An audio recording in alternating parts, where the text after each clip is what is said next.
What's up, everybody? This is Blueprint, and welcome to another episode of Fan Questions, a video series where I answer all of my fans' questions 5 minutes at a time. Let's go. This question is a Twitter question. It's from Ryan Beck. The question is, number one, do you prefer to write lyrics to the beat or lyrics before the beat? That's question number one. Question number two, how long should an original music set be for an artist?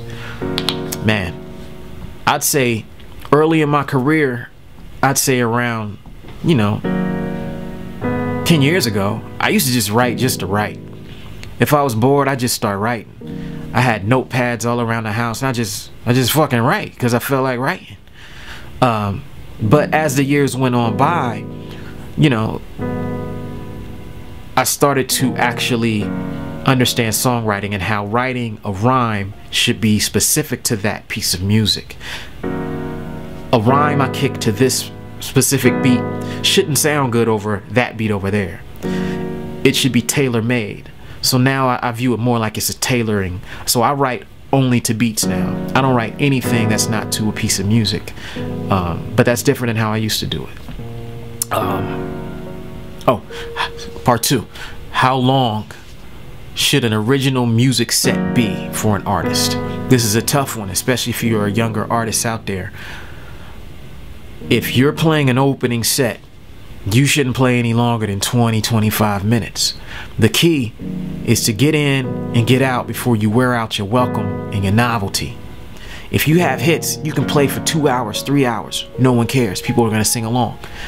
They came to see that. But if you're opening for somebody, play shorter than you think you should play. Always. If they say you got 30 minutes, you play for 20. Because you know all the other openers are going to play for 30 and they're going to wear out the listener's ears. So you play for 20. I do that all the time. When I go out for other people and I'm opening, doing support, I always play shorter than the time they give me.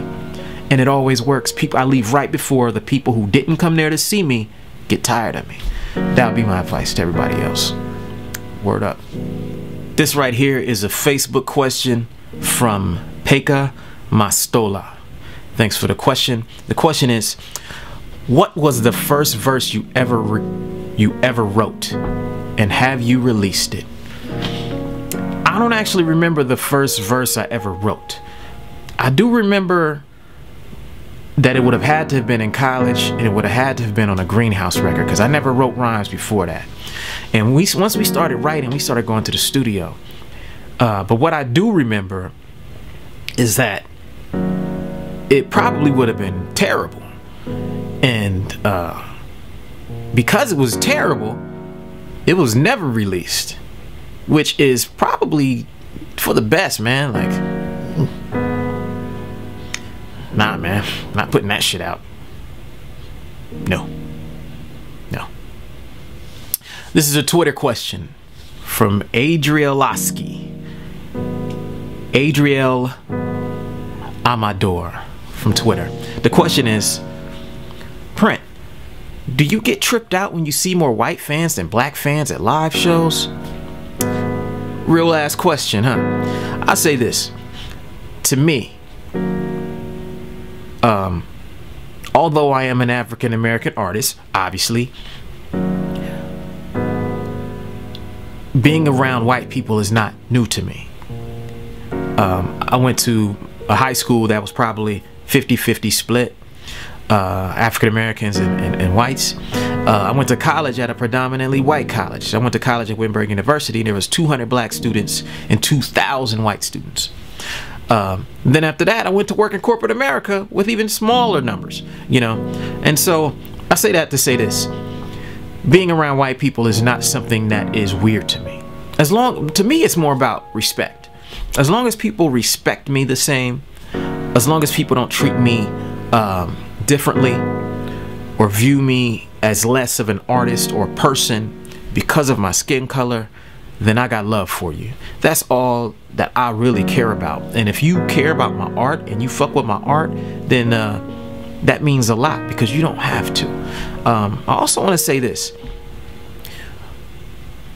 when you get to different places, you can't assume the demographic is the same everywhere you go as a fan. For example, if you go play a show in Minneapolis and I play a show there, maybe the majority of the fans there are white. However, that doesn't mean that when I play a show in El Paso, Texas, the same thing is going to apply.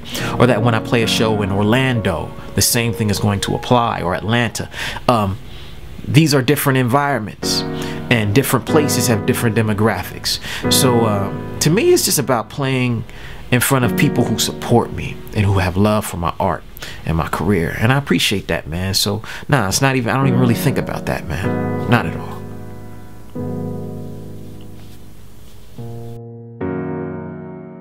Please take a quick second to subscribe to our YouTube channel by pressing the red subscribe button.